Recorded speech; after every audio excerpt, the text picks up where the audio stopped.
વર્ષ 1992, તારીખ અને સમય ધૂંધળા છે, પણ ગુનો લોહી લુહાણ હતો. અમદાવાદના વટવા વિસ્તારનું એ મકાન જ્યાં 34 વર્ષ સુધી એક ભયાનક રહસ્ય પથ્થરો અને માટી નીચે દટાયેલું રહ્યું. જેને લોકો માત્ર ખાડકુઓ સમજતા હતા, તે વાસ્તવમાં એક સ્ત્રીની કબર હતી. ક્રાઇમ બ્રાન્ચના જેસીબીએ જ્યારે કુતુબનગરમાં ખોદકામ શરૂ કર્યું, ત્યારે 20 ફૂટ ઊંડેથી જે નીકળ્યું તેણે આખા ગુજરાતને હચમચાવી દીધું. માટીમાંથી મળ્યા માનવ કંકાલના અવશેષો અને શરૂ થઈ 34 વર્ષ જૂના મર્ડર મિસ્ટ્રી પરથી પડદો ઉઠાવવાની પ્રક્રિયા. 20 ફૂટ નીચે દટાયેલું સત્ય. આ કોઈ સામાન્ય ગુનો નહોતો. ફરજાના નામની યુવતી જેણે વર્ષો પહેલા પરિવાર છોડ્યો હતો, તેની હત્યા તેના જ પતિ શમસુદ્દીન ખેડાવાલાએ તેના ભાઈ અને મિત્રો સાથે મળીને કરી હતી. પત્ની દેહ વ્યાપારના રવાડે ચડી હોવાની શંકા અને ઘર કંકાસે પતિને જલ્લાદ બનાવી દીધો. ગળું દબાવીને હત્યા કરી, પણ લાશ છુપાવવી ક્યાં? તે સમયે સાલિયા બીબીના મકાનમાં ખાડકુવાનું કામ ચાલતું હતું.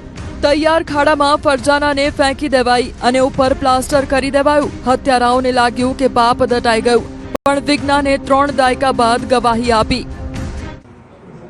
કુતુબનગર ખાતેના 768 નંબરના સર્વે નંબરના બ્લોક નંબર 10ના મકાનમાં જે ધોળકાના રહેવાસી ફરજાના હતા, તેમને મારીને એ મકાનની અંદર લાશને દાટેલો છે.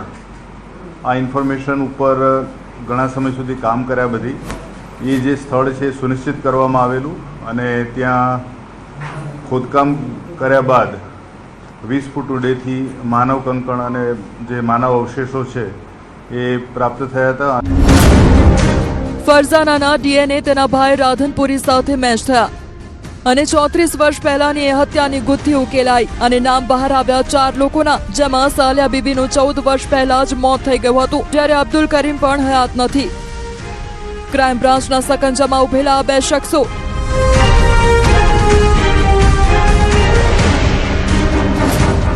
શમસુદ્દીન ખેડાવાલા અને ઇકબાલ ખેડાવાલા. 34 વર્ષ સુધી તેઓ આઝાદ ફરતા રહ્યા. આ દરમિયાન 2 સહ આરોપીઓ તો મોતને પણ ભેટી ચૂક્યા છે, પણ કાયદાના હાથ લાંબા હતા. જે મકાનમાં લાશ દફનાવી હતી, ત્યાં સાલિયા બીબીના સંતાનો રહેતા હતા, જેઓ અજાણ હતા કે તેમના પગ નીચે એક સ્ત્રીની લાશ પડી છે. સ્થાનિકોમાં ચર્ચા હતી કે આ મકાન અશુભ છે, ત્યાં કોઈને સુખ મળતું નથી. કદાચ એ ફરજાનાની આત્માનો ન્યાય માટેનો પોકાર હતો. ગુનો જૂનો, સજા નવી. આખરે 29 એપ્રિલ 2026ના રોજ ક્રાઇમ બ્રાન્ચને મળેલી એક સચોટ બાતમીએ આ કેસની ફાઇલ ફરી ખોલી. ડીએનએ રિપોર્ટે મહોર મારી દીધી કે આ કંકાલ ફરજાનાનું જ છે, જે પતિએ પત્નીને દફનાવી હતી. આજે એ જ પતિ જેલના સળિયા પાછળ છે. 34 વર્ષ બાદ વટવાનો આ કંકાલ કાંડ ઉકેલાયો છે, જે સાબિત કરે છે કે ગુનેગાર ભલે ગમે તેટલો શાણો હોય, કુદરતની અદાલતમાં વિલંબ છે પણ અંધેર નથી. અને રાત્રે આ 4 જણાએ, સાલિયા બીબી, શમસુદ્દીન, ઇકબાલ ખેડાવાલા અને અબ્દુલ કરીમ, આ 4 જણાએ, એટલે બંને એક આરોપીએ પગ પકડેલા, બીજાએ હાથ પકડેલા, અને શમસુદ્દીને આ ગળું દબાવી અને એની હત્યા કરેલી. એ જે ઘર છે જે નંબર બતાવ્યો બ્લોક નંબર 10ના મકાનમાં, ત્યાં અગાઉથી ખાડ કૂવા માટે ખાડો ખોદવામાં આવેલો હતો મકાનની ઓસરીમાં, અને એ ખાડો તૈયાર હતો, જેથી અને જે મારી નાખ્યા બાદ આ જે ફરજાનાનો મૃતદેહ છે એમાં દાટી દેવામાં આવેલો અને ત્યારબાદ ઉપર પ્લાસ્ટર પણ કરી દેવામાં આવેલું. ફરજાનાની પ્રવૃત્તિના કારણે ના તો તેના પતિને તેની દરકાર હતી કે ના તો તેના પરિવારને. તેનો લાભ લઈ આરોપીઓએ ફરજાનાનો અંત લાવી દીધો અને વર્ષો સુધી આ રાઝ ફક્ત આરોપીઓના દિલો દિમાગમાં રાઝ બનીને દફન રહ્યો. જો કે અંગત સોર્સના માધ્યમથી મૂળ આરોપીઓ સુધી પહોંચવામાં પોલીસને સફળતા મળી. આ તરફ એ વાત જાણવા મળી છે કે સાલિયા બીબીએ ફરજાનાની હત્યા બાદ થોડા વર્ષો પછી ઘરની વચ્ચે દિવાલ ચણી લીધી હતી, જેમાંથી નાના દીકરાને એક ભાગ આપ્યો અને તેની ડિવોર્સી દીકરીને બીજો ભાગ આપ્યો હતો.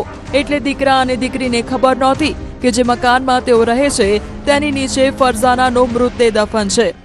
કે આજુબાજુના લોકો એવું કહેતા હતા કે અહીંયા કોઈ પણ વ્યક્તિ રહેવા માટે પોતાની રીતે તૈયાર થતું નથી, એમને કોઈ પણ પ્રકારની આર્થિક કે બીજી મેડિકલ કે એવી બધી પ્રોબ્લેમ્સ આવતા હોય છે, એટલે ઘણા સમયથી આ મકાન બંધ હતું. 2 આરોપીઓના મોત અને 2 આરોપીઓ 34 વર્ષ બાદ જેલના સળિયા પાછળ છે. શમસુદ્દીન અને ઇકબાલ, વર્ષોનો કંકાસ, એક ભયાનક રાત અને ખાડકુવામાં દફનાવેલું સત્ય. વટવા મર્ડર કેસના ખુલાસાએ તમામને જગજોડી મૂક્યા છે અને 3 દાયકા સુધી જમીનમાં 20 ફૂટ ઊંડે દફન રહસ્યનો પર્દાફાશ કર્યો છે. અમદાવાદથી ઋત્વિજ સોની, ન્યૂઝ 18 ગુજરાતી.